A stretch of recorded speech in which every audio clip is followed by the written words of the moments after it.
In today's video, we're going to be looking at an example of a schedule of developments or refurbishment works and approximate drawdown schedule. So what we're going to be doing is running through this example on screen to show you the sort of things that lenders will be looking at, and hopefully by the end of the video you'll understand what the lenders are looking for and how to present it to them nice and clearly. If you'd like a copy of this, get in touch and we'll be able to send it to you. This is just a basic example of a single house that is built from the ground up. So if you're doing a refurbishment or if you're doing sort of a heavy refurb, something like that, it will vary slightly, but this will give you a good idea of exactly what the lenders want and how to sort of present it, as I mentioned.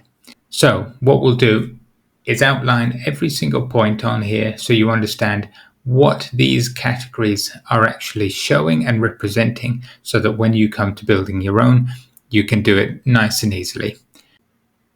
So, fairly obvious to start with, this is purely the name of the site.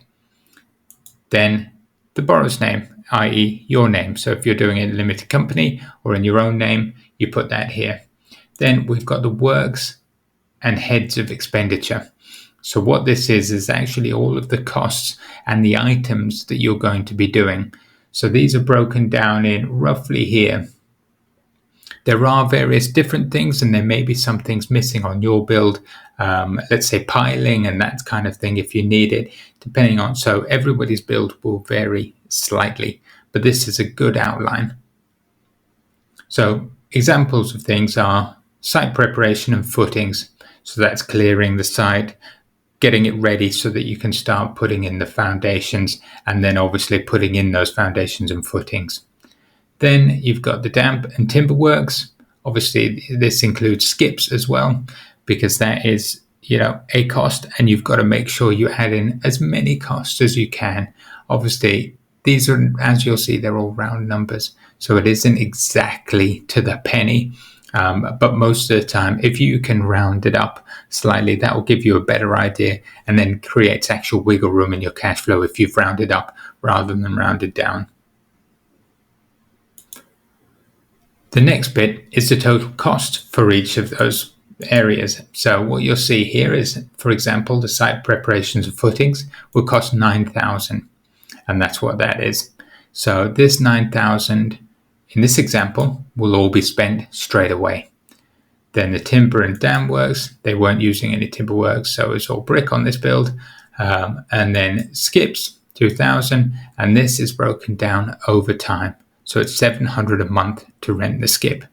And that's how you do it. So you list out every single one of the total cost for each item, including your contingency at the bottom here, which is normally around about 10%. Some people do a 5% contingency, but I think a 10% is probably safer.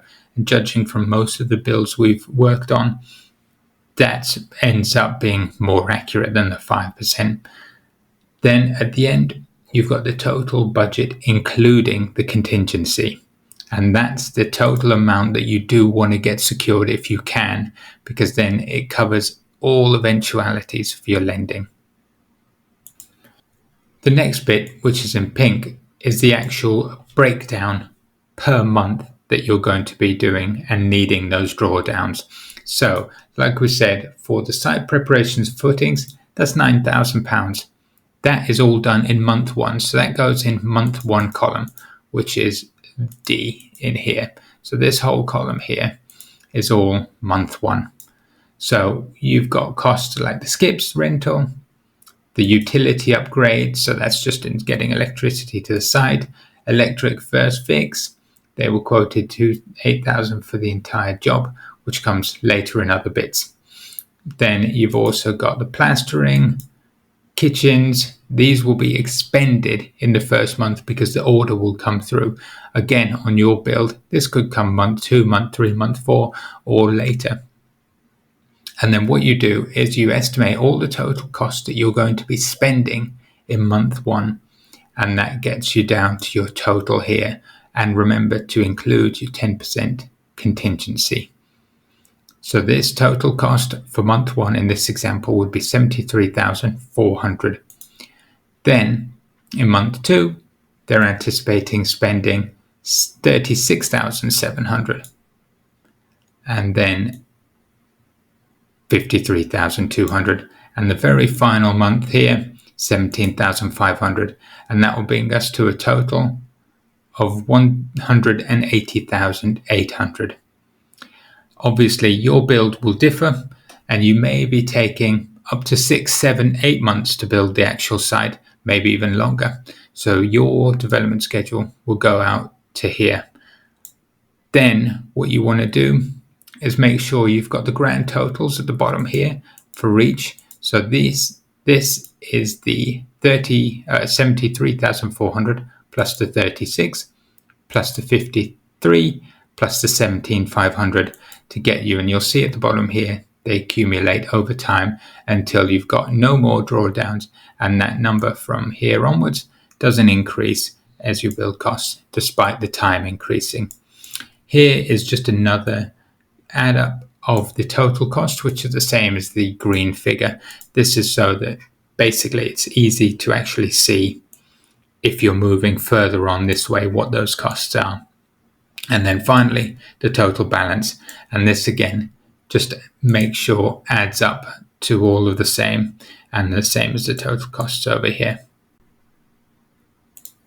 Another important factor is, when do you think you will actually need these funds? So when you're working with a development lender, it's incredibly crucial to actually know or guesstimate when you think you're actually going to need the drawdown. This is twofold. One, so that you can actually plan your cash flow properly. Two, when you can start getting the lender to actually consider the drawdown. Let's say it takes about a week or two from when you request the drawdown to when you actually receive the money.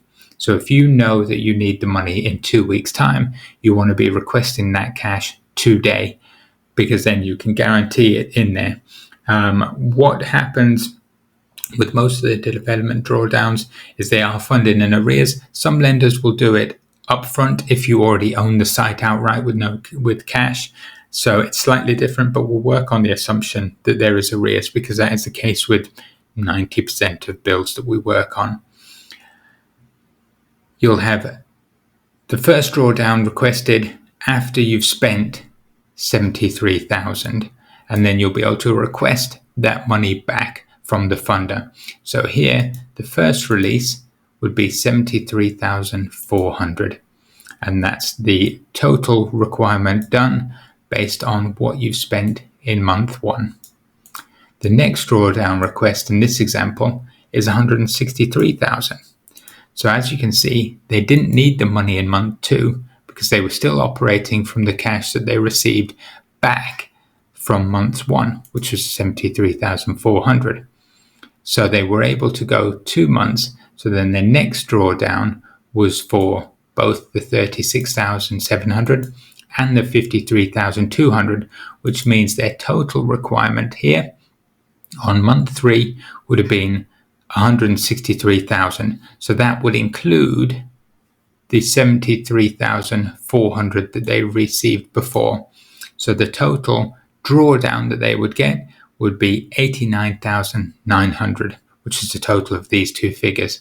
And then the final drawdown, once they've spent all of that, would be the remaining 17,500, taking their total lend on month 5 to 180,800.